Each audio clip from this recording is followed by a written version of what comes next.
நீங்கள் வந்து இந்த வருஷம் சேர்க்கல, இந்த வருஷம் சேர்க்கல. திரைப்படங்களுக்கு ஓடிடியில் வர திரைப்படங்களும் உண்டு சார். நீங்கள் வந்து நம்ம டைரக்டர் பாரதி ராஜா சார்ட்டேருந்து வந்தீங்க. பாரதி ராஜா சார் பேரில் ஒரு விருது அவர் கையால் கொடுக்கறதுக்கு வாய்ப்பு இருக்கா?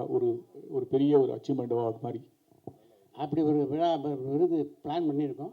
அதை பற்றி அறிவிப்பு வந்து இந்த விருதை பற்றி முழுக்க விருதுகள் வரும்போது என்ன, இதில் சில சர்ப்ரைஸ் பேக்கெட்லாம் இருக்குது. ரெகுலர் விருது மட்டும் இல்லாமல் சில விசேஷ விருதுகள் நம்ம வந்து பிளான் பண்ணியிருக்கோம். அது வந்து டெஃபினட்டாக அந்த விருதுகளை பற்றி அறிவிக்கும் போது நிச்சயமாக இருக்கும்.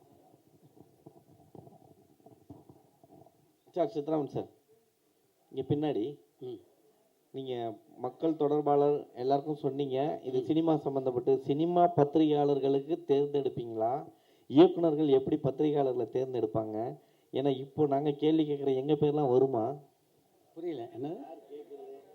சினிமா பத்திரிகையாளர்களுக்கு சார் இப்போ இல்லை சிறந்த இயக்குனர் தேர்ந்தெடுக்கிற மாதிரி எங்களுக்கு திறந்த பத்திரிகை தொடர்பாளர் யாரும் எங்களுக்கு தெரியும் இல்லையா? இயக்குனர் தொடர்பாளர்கள் வேற சார், பத்திரிகையாளர்கள் வேற. பத்திரிகையாளர்கள் தான் நான் சொல்ற, தொடர்பாளர் மட்டும் இல்லை.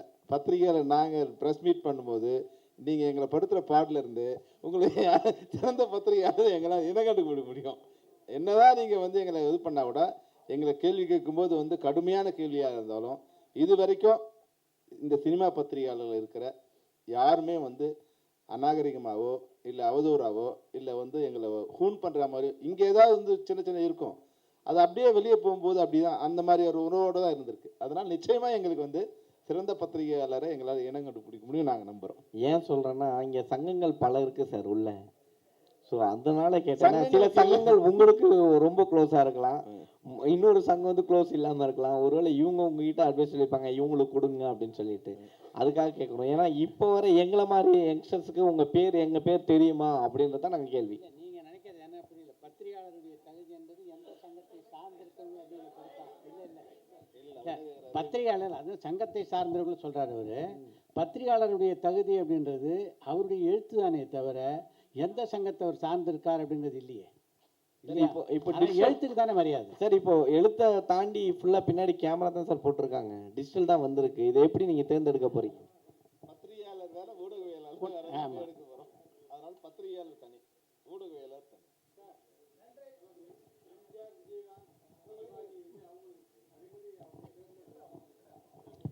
எம்ஜிஆர் பேர்லையும் சிவாஜி பேர்லையும் ஏற்கனவே நண்பர் பாபு வந்து விருதுகள் வழங்கிக்கிட்டு இருக்காரு இல்லையா?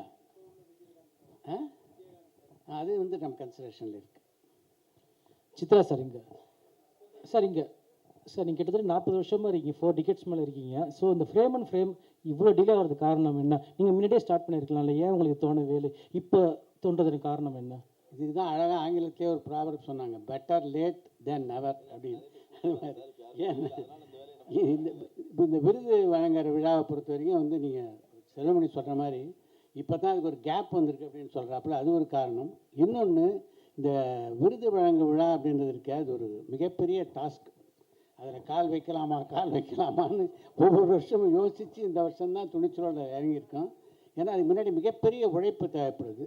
இப்போ இந்த வருஷமே இது சாத்தியமாக இருக்குன்னா இந்த நண்பர்கள் இத்தனை பேர் சொன்னாங்களே இங்கே நாங்கள் உங்களுக்கெல்லாம் பக்கத்துணையாக இந்த விருது வழங்கு விழாவில் இருப்போம், இந்த நண்பர்கள் கூட்டம் தான் இதை சாத்தியப்படுத்தியிருக்கு ஆக்சுவலாக.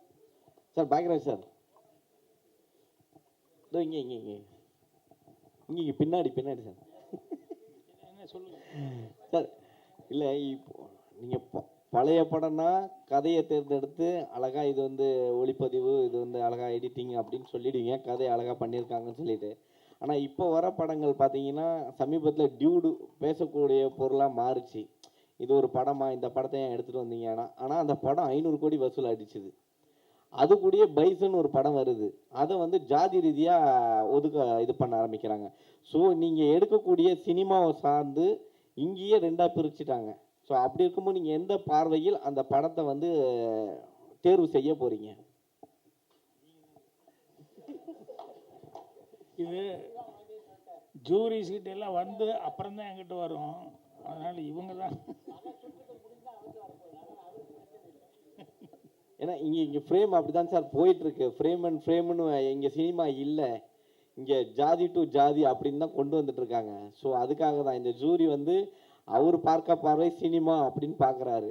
பட் ஆனால் கொடுக்கும் பொழுது இவருக்கு கொடுத்துட்டீங்களே இதுக்கு ஏன் கொடுக்கல அப்படின்னு வரும். அதை எப்படி நீங்கள் அட்டாக் பண்ண போறீங்கன்றதால தான் கேட்குறேன். சார் விருதுகளும் அதை பற்றி விமர்சனங்களை வந்து ரெட்டப்படும். சார் சிறந்த பத்திரிகையாளர்னு எப்படி இனம் கண்டுபிடிப்பேன்னு கேள்வி கேட்டீங்க. அது நான் தான் ப்ரூவ் பண்ணுறதுக்கான கேள்விகளே இப்போ கேட்குறீங்க. நிச்சயமாக திரைப்படங்களை நாங்கள் திரைப்படங்களாக தான் பார்ப்போம். எடுக்கும்போது ஒரு சிலருக்கு வந்து ஜாதி அவங்களுக்கு இருக்கலாம்.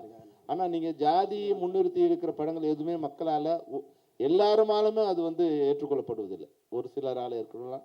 அதனால் வந்து நாங்கள் திரைப்படங்களை பார்க்கும்போது அது திரைப்படமாக இங்கே இருக்கிற எல்லாருமே நாங்கள் திரைப்படத்தை திரைப்படமாக தான் பார்த்தோம். இங்கே இருக்கிறவங்களாம் யாரும் எந்த ஜாதியும் எங்களுக்கு இது வரைக்கும் தெரியாது. 40 வருஷம் ஆகி கூட எங்களுக்கு தெரியாது. அதனால் திரைப்படத்தை பார்க்கும்போது திரைப்படமாக தான் நாங்கள் பார்ப்போம். நிச்சயமாக நீங்கள் அந்த கவலை விட்டுருங்க. நாங்கள் திரைப்படத்தை திரைப்படமாக தான் பார்ப்போம். We'll take one last question, please. Bhagyaraj sir, நீங்கள் ஜூரி தலைவர்னால கேட்குறோம். தமிழ் சினிமாவில் வந்து நிறைய விருது இருக்குது, நிறைய ஜூரி கமிட்டி, தேசிய விருது நம்ம சார்லாம் இருந்திருக்காங்க. ஆனால் நம்மளுக்கு வந்து சிவாஜி சாருக்கு இது வரைக்கும் விருது கிடைக்கவே இல்லை. ரஜினி சார் வந்து 50 வருஷமாக இருக்கார், விருது கிடைக்கவே இல்லை. எம்எஸ்வி சாருக்கு கிடைக்கல, நாகேஷ் சார் கிடைக்கல. அது மாதிரி ஆளுங்களுக்குலாம் தேசிய விருதுங்கிறது வந்து கிடைக்கவே இல்லை. அது என்ன காரணம்னு நினைக்கிங்கன்னா உங்கள் பக்கத்துலேயே ஒரு கமிட்டி தலைவர்லாம் கூட இருந்திருக்காங்க.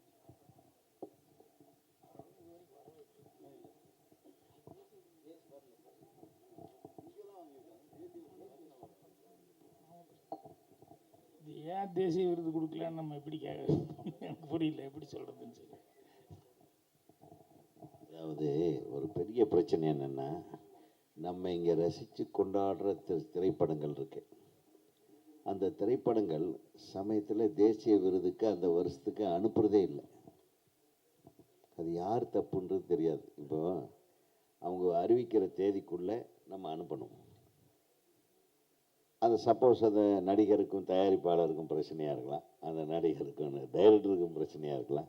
இது ஏதோ கேட்டால் போகிற படம் கலெக்ஷன் ஆகிடுச்சுன்ட்டு படத்தை தூக்கி போட்டு அந்த டைமில் அப்ளிகேஷனே போடாமல் விட்டுறாங்க. நிறைய படங்கள் அப்படி தான் மிஸ் ஆகுது. நான் ஒரு தேசிய விருது கமிட்டியில் இருந்ததுனால சொல்கிறேன். நான் நீங்கள் பார்த்து ரசித்த நிறைய படங்கள் வரலை. ஏன்னா அது என்ட்ரியில் இருந்தால் தானே, இப்போ அப்ளிகேஷன் போட்டால் தானே நம்ம போட்டிக்கு எடுத்துக்குவாங்க. ஸோ அது ஒரு பெரிய விஷயங்கள் இருக்குது. அதனால் இதை வச்சு நம்ம சொல்ல முடியும். ஏன் சிவாஜி சாருக்கு கொடுக்கல? சிவாஜி சார் வாங்கிட்டாரு, தேசிய விருது வாங்கலையா? தாதா சாஹேப். அந்த மாதிரி ஒரு அதையெல்லாம் கடந்த ஒரு விருது கொடுக்கறதுக்காக அவர் அந்த மாதிரி தான். அந்த காலத்துலலாம் நிறைய படங்கள் வந்து விருதுக்காக அனுப்பலை. அது ஒரு சாரார் மட்டும்தான் இந்த விருதுக்கு படம் எடுக்கிறவங்க அப்படின்ற மாதிரி வச்சு அவங்க மட்டும் போட்டு அவங்க மட்டும் வாங்கிட்டு இருந்திருக்காங்க. எல்லா படமும் இப்போ தான் வந்து கமர்ஷியல் படங்களுக்கு விருது கொடுக்க ஆரம்பிச்சிருக்காங்க. இப்போ வந்து இந்த ரிஷப் ஷெட்டிக்கு கொடுத்தாங்க.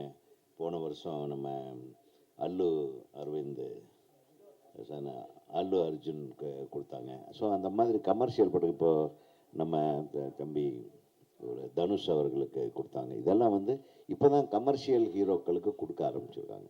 அது வந்து நம்ம எல்லாம் போய் கொடுக்குற அழுத்தம் காரணமாக நடித்தா கமர்ஷியல் படம்னா இது என்ன நடிப்பு நல்லா நடிச்சிருக்காருன்றது மட்டும் பாருங்கள் அப்படிங்கிற ஒரு வகையில் நம்ம பண்ணுறாங்க. சார் இது நேரடி தமிழ் படங்கள் மட்டும்தானா சார், இல்லை பேன் இண்டியா மூவிஸ் அந்த மாதிரி இதெல்லாம் கணக்கில் எடுத்துப்பீங்களா? அது மாதிரி டப்பிங் கலைஞர்களுக்கெல்லாம் விருது இருக்கா சார்? நேரடி தமிழ் படங்கள் தான். அதாவது இங்கேயா இல்லை, நேரடி தமிழ் படங்கள் மட்டும்தான் அதில் பண்ணப்படும். டப்பிங் கலைஞர்கள் இருக்கா சார்? இருக்காது. All right, thank you all once again and our heartfelt gratitude to கொஞ்சம் காலதாமதம் ஆச்சு, மன்னிக்கணும். நாங்கள் வந்து ரொம்ப நாளாக வந்து பையனூர் நமக்கு குடியிருப்புக்கு இடம் கொடுத்தாங்க இல்லையா, அந்த இடத்துல ரோடு போடணுன்னு வந்து கலெக்டருக்கும் சிஎமுக்கும் மனு கொடுத்துருந்தோம். அது இனி தான் ஒர்க்கை ஸ்டார்ட் பண்ணாங்க. அவங்க எல்லாம் வந்திருந்தா அதனால் போய் மத்தியானம் ஒரு 3 மணிக்கு ஸ்டார்ட் பண்ணுறதா ப்ரோக்ராம். அதனால் நாங்கள் போக வேண்டியதாகிடுச்சு. 3:30 கிளம்பணும். இப்போ தான் இங்கே வந்து சேர்ந்தோம். ஃபுல் டிராஃபிக், ஒரு கரெக்டான டிராஃபிக் வந்து ஜாயின் ஆகிட்டோம். அதனால் வந்து சின்ன தாமதமாகிடுச்சு. என்னுடைய வருத்தத்தை தெரிவிச்சுக்கிறேன். சித்ரா சாருக்கு, பாக்யராஜ் சாருக்கு, உதயகுமார், அம்மாகிரேஷ், சிவா சாருக்கு அனைவருக்கும் என்னுடைய மாலை வணக்கம். இந்த நிகழ்ச்சியை பற்றி ஏற்கனவே வந்து போன மாதம் சொல்லியிருந்தார் சார், வந்து சித்ரா சார் இது போல் ஒரு அவார்ட் ஃபங்க்ஷன் பண்ணணும் சொல்ல முடியும் அப்படின்னு. உண்மையாகவே இப்போ வந்து அவார்ட் ஃபங்க்ஷனுங்கிறது வந்து குறைஞ்சி போச்சு, இல்லை எல்லாமே போச்சுன்னு கூட வைக்கலாம். முன்னாடி நிறைய அவார்ட் ஃபங்க்ஷன் நடந்துகிட்ருக்கோம். இப்போ அதை எடுத்து நடத்துறதில்ல. கொஞ்சம் சேட்டலைட் சேனல்ஸோட அது வீழ்ச்சி வந்த பிறகு ஓடிடி வந்த பிறகு வந்து இந்த அவார்ட் ஃபங்க்ஷன்ஸ் எல்லாமே குறைஞ்சிடுச்சு. அவார்ட் ஃபங்க்ஷனுங்கிறது 2 வகையில் வந்து கலைஞர்களுக்கு பெரிய ஒரு சந்தோஷத்தை கொடுக்குற விஷயமா இருந்தது. அதாவது நம்ம அவார்ட் வாங்கலைனா கூட நம்ம நண்பர்களோ நமக்கு தெரிஞ்சவங்களோ அந்த அவார்ட் வாங்கும்போது ஒரு எல்லா ஃபேமிலியும், அதாவது திரைக்குடும்பங்கள் இருக்கிற எல்லாரும் ஒன்றா உட்காந்து அது பேசி ஒரு தீபாவளி மாதிரி ஒரு நிகழ்ச்சியாக இருக்கும். இன்னொன்று நம்மளே அவார்டு வாங்குற மாதிரி ஒரு சுச்சுவேஷன் வரும்போது இன்னும் கொஞ்சம் சந்தோஷமாக இருக்கும்.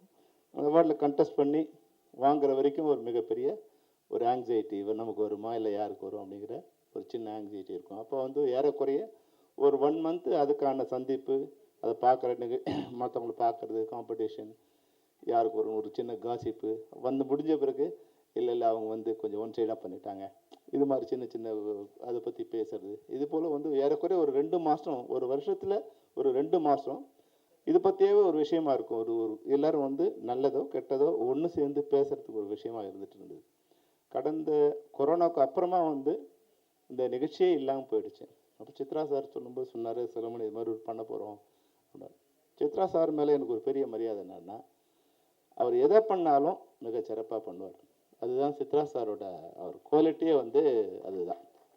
ஏன்னா நான் வந்து சாரை பார்த்தா அவருக்கே தெரியாது, இந்த டிசம்பரோட 40 வருஷம் ஆகுது. 1985 அவரை முதல்ல பார்த்தேன். உதவி இயக்குனர் மணிவண்ணன் சாரோட உதவி இயக்குனராக அவர் முதல்ல சந்தித்தேன். அப்போ வந்து ஜல்லிக்கட்டுங்கிற ஒரு படத்தை அவர் ப்ரொடியூஸ் பண்ணுறதுக்காக வந்து நாங்கள் ஷூட்டிங் நடந்துட்டு இருக்கும்போது அங்கே வந்தார். அப்போ தான் முதலாக பார்த்தேன். அன்னையிலேருந்து இன்னை வரைக்கும் அவரோட உறவு நட்பும் தொடர்ந்து வந்துகிட்டே இருக்கு. அவர் பல்வேறு வகையில் நான் அவரோட பயணிச்சிருக்கேன். உதவி இயக்குனராக பயணிச்சிருக்கேன். அப்புறம் வந்து டைரக்டராக அவர் ட்ராவல் பண்ணியிருக்கேன்.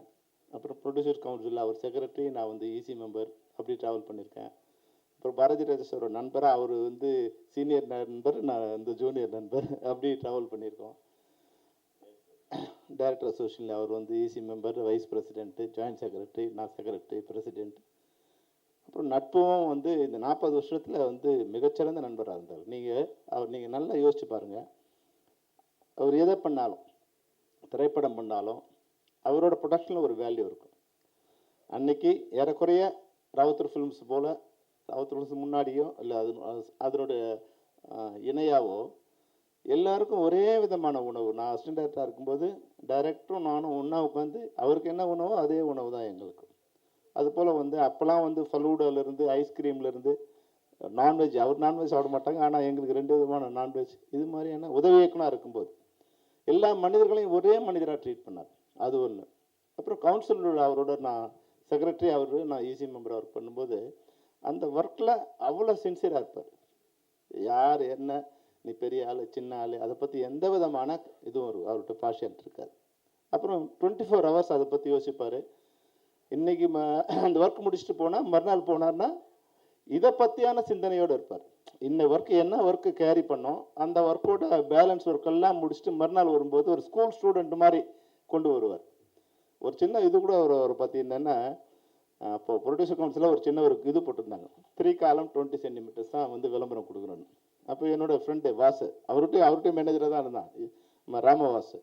அவன் வந்து ஃபோன் பண்ணுறான் ஒரு நாள், என்னடா செல்லுமணி, என்னப்பா என்ன சித்ராட்சன் வந்து வரும்போதே ஸ்கேலோடு வருவார் அந்த ஆளுக்கு கவுன்சிலுக்கு 22 சென்டிமீட்டர் வந்து எனக்கு ஃபோன் பண்ணி சொல்கிறாருப்பா, அதை எடுக்க சொல்லி நானாக போட்டேன். மேலே தேட்டருக்காரங்க 2 சென்டிமீட்டர் போட்டிருக்காங்க, டார்ச்சராக இருக்குப்பா சித்ரா ரோடு அப்படின்னு. என்னென்னா எந்த வேலையை எடுத்துக்கிட்டாரோ அந்த வேலையில் அவர் ரொம்ப கிளியராக இருப்பார். அதுபோல் இப்போ வந்து யூடியூப் நடத்துகிறார். யூடியூப் பாருங்கள், நீங்கள் ஆயிரக்கணக்கான யூடியூப் வருது, ஆனால் சித்ரா சாரோட யூடியூப்பில் ஒரு மிகப்பெரிய வேல்யூ இருக்கும். என்டர்டைன்மெண்ட் இருக்கும், டெடிக்கேஷன் இருக்கும், ப்ளஸ் வந்து அதனுடைய ஆத்தென்டிகேஷன் இருக்கும். ஒரு நாள் இன்டர்வியூ கேட்டே இருந்தார், சரி பண்ணலாம் சார் ஒரு 1/2 hour கூட செல்லுமணின்னாரு. நாங்கள் உட்காந்து பேச ஆரம்பித்தோம். பாட்டு பேசிட்டே இருந்தார். 5 மணி நேரம் ஆயிடுச்சு. எனக்கே தெரியாது. இப்போ முடியும் போது நாங்கள் உட்காந்து இது போல் உட்காந்து ஆரம்பித்தோம் ஒரு 4 மணிக்கு. முடியும் போது கீழே எல்லாம் ஆஃபீஸெல்லாம் பூட்டிட்டு போயிட்டாங்க. நாங்கள் முடித்து வரும்போது 9 மணி ஆச்சு. பேசிகிட்டே இருந்தோம். அவரோட ஸ்பெஷல் என்னென்னா, அவர் அதிகமாக பேச மாட்டார். அப்படி வந்து ட்ராக் கொண்டுட்டு வருவார். ஒரு இடத்துல வரும்போது நம்ம எங்கேயா மிஸ் ஆச்சுன்னா அதை ஞாபகப்படுத்துவார். அப்புறம் அதுலேயே நம்ம ட்ராவல் ஆகிட்டே இருப்போம். அதுபோல் அதிகமாக தன்னை வந்து முன்னிறுத்திக்காமல் அந்த விஷயத்தை மிகச்சிறப்பாக பண்ணக்கூடியவர். அந்த வகையில் வந்து இப்போ வந்து இந்த ஃபேம்ங்கிற ஒரு இது வந்து பேரில் அவார்டு கொடுக்கணும். இந்த 25ல் வந்த சிறந்த படங்கள்லேருந்து, சிறந்த படங்கள் முதல் சிறந்த இயக்குனர்லேருந்து, சிறந்த டெக்னீஷியன்லேருந்து எல்லாருமே கொடுக்கணும் அப்படின்னாரு. நிச்சயமாக அதில் நானும் ஒரு பார்ட்டாக இருக்கணும்னாரு. சித்ரா சார் சொன்னேன், நிச்சயமாக நீங்கள் எடுக்கிற முயற்சியில் நானும் உறுதுணையாக இருப்பேன். அந்த வகையில் நிச்சயமாக Chitra sir, we will be with you Chitra sir, because you are the good man. நீங்கள் எந்த ஒர்க் எடுத்தாலும் பெஸ்ட்டாக பண்ணுவீங்க. நிச்சயமாக 25ஓட மிகச்சிறந்த திரைப்படங்களை ஒரு தேர்ந்தெடுத்து அடுத்த ஆண்டில் அது வந்து எப்படி வந்து யூடியூப் சேனலுக்கு வந்து ஒரு அடையாளமாக இருக்கிறாரோ அதுபோல் இந்த ஃபேம் அண்ட் ஃப்ரேம் கூட வந்து விருது வழங்குற விழாவில் ஒரு அடையாளமாக இருக்கும் நான் எதிர்பார்க்குறேன். அதை நிச்சயமாக அவர் பண்ணுவார். அவரோட நானும் இந்த உறுதுணையாக இருந்தோ இல்லை ஒரு அணில் மாதிரி இருந்தோ, ராமருக்கு அணில் இருந்த மாதிரி சித்ரா சாருக்கு செல்வமணி ஒரு அணிலாக இருந்து இந்த நிகழ்ச்சிக்கு நாங்கள் உறுதுணையாக இருப்போம் என்று தெரிவித்துக்கொண்டு, இந்த நிகழ்ச்சிக்கு வந்திருந்த அனைத்து பத்திரிகையாளருக்கும் எங்களுடைய வணக்கங்களை தெரிவித்துக் கொள்கிறோம். நன்றி, வணக்கம். இந்த விழாவினை சிறப்பிக்க வந்திருக்கின்ற என்னுடைய இனிய நண்பர் பாக்யராஜ் அவர்களுக்கும், இயக்குனர் ஆர்வி உதயகுமார் அவர்களுக்கும், அன்பிற்குரிய டி சிவா அவர்களுக்கும் என்னுடைய மனமார்ந்த வாழ்த்துக்களையும் நன்றிகளையும் இந்த இடத்திலே தெரிவித்துக் கொள்கிறேன். இந்த விழா நிகழ்ச்சிகளை மக்களுக்கு கொண்டு போய் சேர்ப்பதற்காக இங்கே வந்திருக்கின்ற ஊடக நண்பர்கள் அனைவருக்கும் இனிய மாலை வணக்கங்கள். என்னை பொறுத்த வரைக்கும் என்னுடைய பயணம் அங்கே தான் ஆரம்பிச்சிது அப்படின்னு உங்கள் எல்லாருக்கும் நல்லா தெரியும். அங்கேருந்து தான் இந்த இடத்துக்கு நான் வந்திருக்கேன். அதனால் இந்த நிகழ்ச்சியை பொறுத்த வரைக்கும் உங்களுடைய சகோதரர் நடத்துகின்ற ஒரு நிகழ்ச்சியாகத்தான் இதை நீங்கள் பார்ப்பீங்க அப்படின்றத என்னால் புரிந்து கொள்ள முடிகிறது. டூரிங் டாக்கீஸ் ஆரம்பித்த போது டூரிங் டாக்கீஸில் பார்த்திங்கன்னா சினிமா துறையிலே வெற்றி பெற்றவர்கள் கதைகளை மட்டும் இல்லாமல் சினிமா துறையிலே தோல்வி பெற்றவருடைய கதையை கூட நம்ம வந்து பல நேர்காணல் நடத்தி வெளியிட்டிருக்கோம். அதுக்கு முக்கியமான காரணம் என்னென்னா, சினிமாவை பற்றிய புரிதல் எல்லோருக்கும் வரணும். ஒவ்வொருத்தருடைய அனுபவத்திலேருந்தும் தெரிந்து கொள்வதற்கு நிறைய விஷயங்கள் இருக்குது. அப்படின்றதுனால தான் அந்த நிகழ்ச்சிகள் எல்லாமே அந்த அளவுக்கு வந்து சிறப்பாக அமைந்தது. கலைஞர்களை பேட்டி காண்றது, அவங்களுடைய கருத்துக்களை எல்லாம் பதிவு செய்கிறதை தாண்டி நாம் வந்து இந்த துறையில் இருக்கோம், அதற்கு ஏதாவது செய்யணும் அப்படின்ற ஒரு எண்ணம் வந்து ரொம்ப நாட்களாகவே நமக்குள்ளே இருந்தது. அதனுடைய வெளிப்பாடு தான் இன்றைக்கு ஃப்ரேம் அண்ட் ஃபேம் அவார்ட்ஸ். கலைஞர்களை பொறுத்த வரைக்கும் என்ன தான் அவங்க சம்பாதிச்சாலும், கோடி கோடியாக சம்பாதிச்சாலும், அந்த கைத்தட்டலும் அந்த பாராட்டுதலும் அந்த விழா மேடைகளும் அவருக்கு பெற்றுத்தருகின்ற சந்தோஷத்தை அந்த கரன்சி நோட்டுகள் பெற்று தராது என்பது தான் உண்மை. அப்படிப்பட்ட ஒரு சந்தோஷத்தை அவங்களுக்கு தர்றது தான் இந்த நிகழ்ச்சியினுடைய முக்கிய நோக்கம். இப்படி ஒரு விழா நடத்தும்போது அதுக்கு வந்து இப்போ இந்த வரவேற்பாளர் பாரஸ் சொன்ன மாதிரி யார் விழாவுக்குரிய அதாவது விருதுக்குரியவர்களை தேர்ந்தெடுப்பதற்கு ஒரு தகுதி வேணும் இல்லையா? அப்படிப்பட்ட ஒரு குழு அமைக்கிறது ரொம்ப முக்கியம் அப்படின்னு நினச்சோம். இந்த ஜூரி குழுவுக்கு வந்து திரு பாக்யராஜ் அவர்கள் தலைமையேற்றிருப்பது நிஜமாகவே டூரிங் டாக்கீஸையும் பெருமைப்படுத்துகிறது. அந்த விழாவிலே விருது பெறக்கூடிய கலைஞர்களையும் பெருமைப்படுத்துகின்ற ஒரு விஷயமாக அமைந்திருக்கு அப்படின்னு நான் நினைக்கிறேன். அந்த வரிசையில் பார்த்திங்கன்னா திருமதி குஷ்பு, திரு இளவரசு, திரு டி சிவா, திரு ஆர்வி உதயகுமார், திரு ஆர்கே செல்வமணி என்று பல பேர் இணைந்திருக்கிறார்கள். இவர் எல்லோருமே பார்த்திங்கன்னா சினிமா உலகத்தில் எப்படிப்பட்ட அனுபவம் உடையவர்கள், எப்படிப்பட்ட சாதனையாளர் அப்படின்னு உங்களுக்கு நல்லா தெரியும். இத்தனை பேருடைய ஆசையோடு இந்த நிகழ்ச்சி வருகின்ற ஜனவரி மாதம் 25ஆம் தேதி அன்று காமராஜர் அரங்கில் நடைபெறவிருக்கிறது. இன்றைக்கு வந்து எப்படி திரளாக வந்து இந்த நிகழ்ச்சிக்கு உங்களுடைய ஆதரவை தந்திருக்கீங்களோ அது மாதிரி இந்த விழாவுக்கும் ஒரு நல்ல விளம்பரத்தை நீங்கள் தர வேண்டும் என்று வேண்டி கேட்டுக்கொள்கிறேன். ஏன்னா எந்த பரிசளிப்பு விழாவாக இருந்தாலும் அதுக்கு முறையான விளம்பரம் நிச்சயமாக தேவை. நீங்கள் இந்த விழாவிலேயே எனக்கு உறுதுணையாக இருப்பீர்கள் என்ற நம்பிக்கையோடு விடைபெறுகிறேன். நன்றி, வணக்கம்.